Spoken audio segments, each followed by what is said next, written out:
In this video, we're going to learn the skip tent stitch. The skip tent stitch is this stitch in the light green columns. And what I like about the skip tent is that it's fast and it also gives texture to your piece. I am going to use 1 ply of the silken ivory that's in your kit.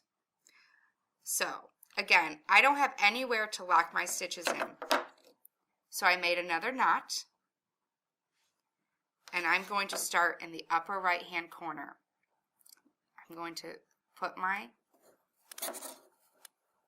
thread, and I'm going to start on the vertical mesh.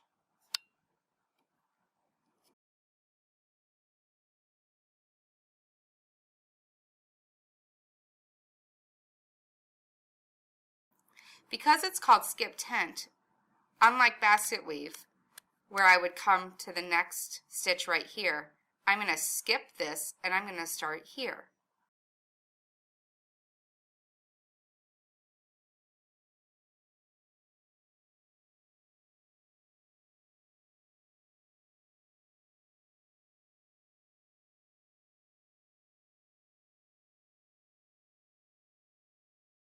You still worry about going in the same direction. So I'll skip one and come over one.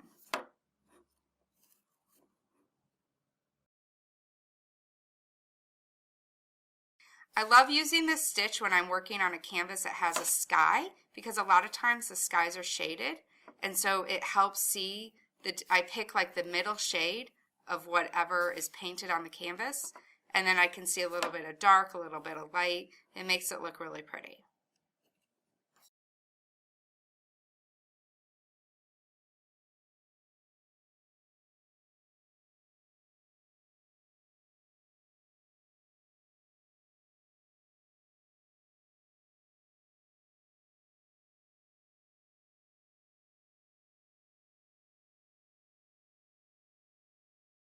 So again, I'm going to skip this row and I'm going to drop down to cover this row.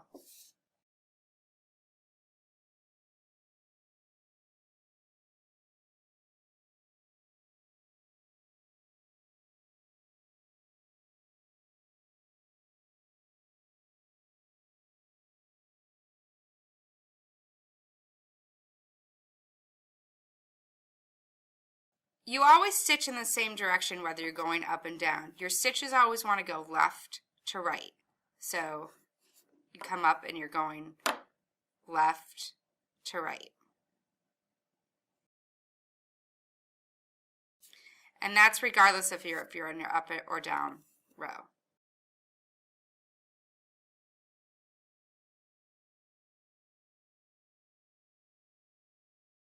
So as you can see my pattern starting to come to life, you'll see that there's this open row, and that's why, and there's one here, it's called skip tent, because you're skipping the row and starting another row.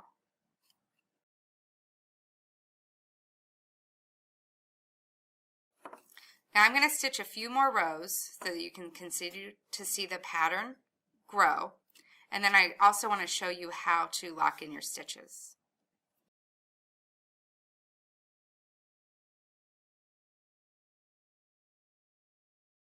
And it didn't matter if I started in the very first stitch on the corner. You can start, your skip tent. I could have started on this row if I wanted to, and this stitch would have been open. But for this stitch guide, I've started in the right-hand corner, the very first stitch.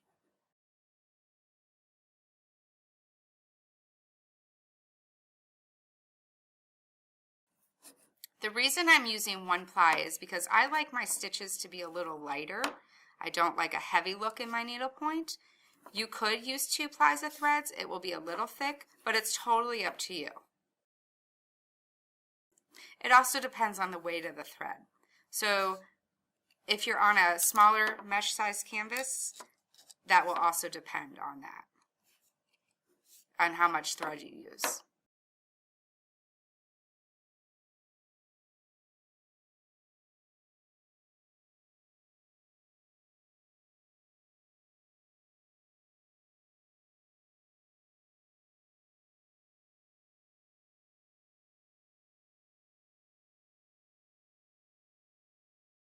Okay, I have one more stitch in this row.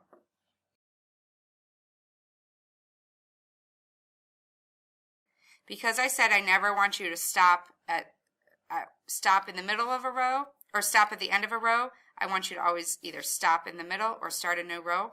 I'm going to put one stitch in for my new row. Now I'm going to show you how to lock in your stitches on skip tent.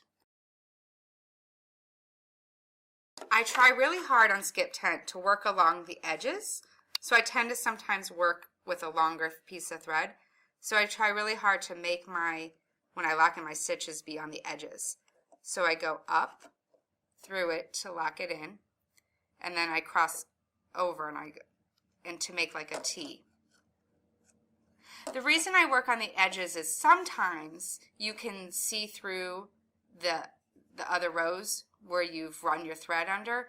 Not always, it just sometimes depends on the color thread you're using, but when you work along the edges, you're less likely to see that. Or if I had already had stitching in here, you could also finish in another color.